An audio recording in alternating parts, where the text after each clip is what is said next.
ఇప్పుడు ఈ డ్రగ్స్కు సంబంధించినంత వరకు వచ్చి పడింది అక్కడికి వైజాగ్లో ఒక భారీ సినిమా తరహాలో సినిమా ఫక్కీలో అది బయటకు వచ్చింది, పట్టుబడింది. CBI central intelligence central government చెందిన సిబిఐ దాన్ని పట్టుకుంది. ఓ పక్క అది జరుగుతుంటే అసలు వీళ్ళు పెట్టి వాళ్ళు చేస్తున్న ఆరోపణలు పైత్యం ఎక్కడికి పోతుందంటే, సరే సోషల్ మీడియాలో ఎవడో కింద లేయర్లలో ఉండేవాళ్ళు ఏదో చేస్తే ఉంటే పార్టీ అధ్యక్షుడు, ఆ పార్టీ వాళ్ళు పెట్టిన జాతీయ ప్రధాన కార్యదర్శి అతని కొడుకు లోకేష్ వాళ్ళు కూడా ట్వీట్లు పెట్టడం. అసలు చంద్రబాబు నాయుడు ఆయన ముఖ్యమంత్రిగా పనిచేశాడు రాష్ట్రానికి, ఇంతకుముందు చేశాడు, ఈ రాష్ట్రానికి మళ్లీ కావాలని పగటికెళ్ళాలి అంటున్నాడు. అతని కొడుకు ఫ్యూచర్లో ఎప్పుడన్నా అయిపోతానేమని అతను పగటికెళ్ళాలి అంటున్నాడు. ఆ బుద్ధి అన్నా ఉండాలి, కొంత ఇంగితం ఉండాలి కదా. ఏం మాట్లాడుతున్నాము, ఏ స్థాయి వ్యక్తులము, మాట్లాడే ముందు మా స్థాయి కన్నా ఇది సరిపోతుందా, ఫ్యాక్ట్స్ ఏంటి, ఫ్యాక్ట్స్ లేదు మాట్లాడకూడదు అనే కనీస జ్ఞానం, కనీసం ఇంగితం అన్నా ఉండాలిగా. ఇప్పుడు దానికి రిప్లై మేము ఎక్స్ప్లెనేషన్ లాగా ఇచ్చుకోవాలి. ఇప్పుడు అలా జరిగిండేది ఒక అసలు నిజంగా అది దేశంలోకి వచ్చింటే భయంకరంగా ఉండేది. లక్కీగా ఇంటి రావడము పట్టుకోవడం అనేది ఒక పెద్ద రిలీఫ్ స్టేట్కే కాదు దేశానికి కూడా.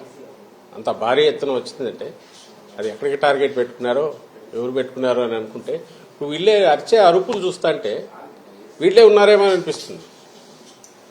అట్లాగా కంపెనీల్లో ఎవరున్నారని తెలిస్తే అంతా ఈ కుటుంబాల దగ్గరగా ఉండేవాళ్ళు, బంధువులు. సాక్షాత్తు ఆమె ఈయన చంద్రబాబు నాయుడు వదిన, ఇప్పుడు BJP state president Purandeswari, NT Rama Rao గారి కుమార్తె, ఆమె కొడుకు ఒక కంపెనీ దాంట్లో కంపెనీలో ఉన్నాడు. ఆమె వియ్యంకుడు ఆ కంపెనీలోనే పార్ట్నర్ అనుకున్నారు. వాళ్ళు ప్రమోట్ చేసిన కంపెనీనే తర్వాత డివైడ్ అయ్యింది, ఒక్కొక్కరు ఒక యాక్టివిటీ చూసుకుంటున్నారు. బయటకు వచ్చి మేము అటాక్ చేసి వీడు సంజయ్ శివాల్ వాళ్ళు టీడీపీ వాళ్ళు అట్లాంటి వాళ్ళు ఉల్టా ముందే అందుకొని హడావుడిగా రాత్రి నుంచి పొద్దున్న నుంచి ఉదరగొడుతున్నారు.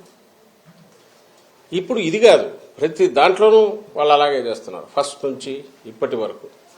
ఇది మళ్ళీ ఎన్నికలకు పోతున్న సమయంలో దీన్ని తీసుకొచ్చేసి మా మీద బండ వేస్తే మేము ఇది చేయాలి. ఇది ఖచ్చితంగా మేము అనుమానించేది ఇది ఒక పెద్ద రిలీఫ్ దొరకడం అనేది. అదే గన ఊహించలేకపోతున్నాం. అది గన తప్పించుకొని బయటకు వచ్చింటే ఇది ఖచ్చితంగా టీడీపీకి సంబంధించిన నాయకుల రోల్ ఉందని గట్టిగా అనుమానిస్తున్నాం. మామూలుగా అయితే రిలీఫ్ ఫీల్ అయ్యేవాళ్ళం. అయితే వాళ్ళ ఉలికిపాటు చూస్తుంటే, వాళ్ళు దాన్ని తెచ్చి మా మీద వేయాలని చూస్తుంటే, ప్రభుత్వం మీద వేయాలని చూస్తుంటే, వైఎస్ఆర్ కాంగ్రెస్ పార్టీ మీద నింద వేయాలని చూస్తుంటే ఇప్పుడు అనిపిస్తుంది వీళ్ళు తప్పించుకోవడానికే మా మీద నింద వేస్తున్నారని.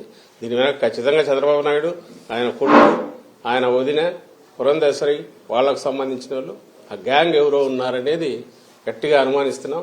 ఆ మేరకు కన్సర్న్డ్ ఏజెన్సీస్ కూడా మేము పిటిషన్లు పెడుతున్నాం. ఐ థింక్ సిబిఐ యాంగిల్లో కూడా చూడాలని మేము భావిస్తున్నాం. సార్ అంటే ఈ రోజు డ్రగ్ కేసు టెస్ట్ కేసు చూస్తా ఉంటే టీడీపీ వాళ్ళతో లింక్ అప్ అయిన ఫోటోలన్నీ కూడా బయటకు వచ్చినాయి. మొన్నేమో పవన్ కళ్యాణ్ ఆంధ్రప్రదేశ్ ని డ్రగ్ క్యాపిటల్ గా మార్చేసిన ఆయన వీళ్ళు గ్రౌండ్ ప్రిపేర్ చేసుకుంటున్నారు. మీరు గమనిస్తే